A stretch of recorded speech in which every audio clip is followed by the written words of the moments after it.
আল্লাহ একদিন আজরাইলকে জিজ্ঞেস করলেন, হে আজরাইল, বনি আদমের রূহগুলো তুমি কবজ করেছো, দায়িত্ব তোমার। হে আজরাইল, তুমি আমারে জানাও না ওই বনি আদমের মধ্যে কোন কোন রূহ কবজ করতে তোমার অনেক কষ্ট হয়েছিল। আজরাইল জানায়া দেয়, হে ও দয়ার মালিক, বনি আদমের মধ্যে দুইটা রূহ কবজ করতে আমার অনেক কষ্ট হয়েছে। কোন দুইটা রূহ? বলে এক নম্বরে এক আল্লাহর বান্দি মহিলা, বিশাল এক সমুদ্রের মধ্যে জাহাজটা প্লাবনের মধ্যে পড়িয়া যখনই ডুবিয়া যাবে, ওই হালাতে সবাই ডুবিয়া গেল। এক প্রেগনেন্ট মহিলা, গর্ভবতী মহিলা কাঠের মধ্যে বসা, একটু পরেই এই মহিলা একটা বাচ্চা প্রসব করবে।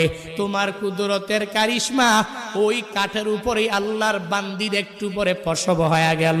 সন্তানটা দুনিয়ার মধ্যে ওই কাষ্ঠের উপরে যখন দুনিয়াতে আসলো, তখনই তোমার অর্ডার হয়ে গেল, হে আজরাইল, যাও এই বান্দির রূহটাকে কবজ করে তুমি নিয়ে চলে আসো।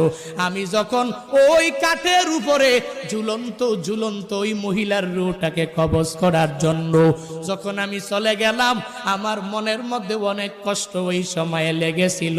কারণ কি আল্লাহ জানেন না?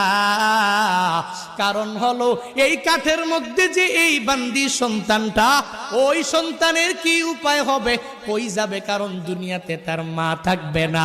মা ছাড়া সন্তানেরা যেই পরিমাণ পাগল পারা হয়ে যাবে, হে বান্দারা, ওই হসপিটালের বেডের মধ্যে গিয়া দেখবেন, ওই জায়গার মধ্যে কত মায়েরা ডেলিভারির সময়ে দুনিয়া থেকে বিদায় নিয়ে চলে গেল।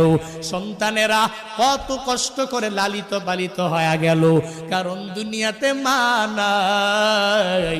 মা ছাড়া সন্তানটা দুনিয়াতে টিকে থাকতে পারে না। 70 বছরের ওই মুরব্বী নিজের মা হারাইয়া কান্দে, চোখের পানি ফালায়া, ওই বাবা হারাইয়া কান্দে।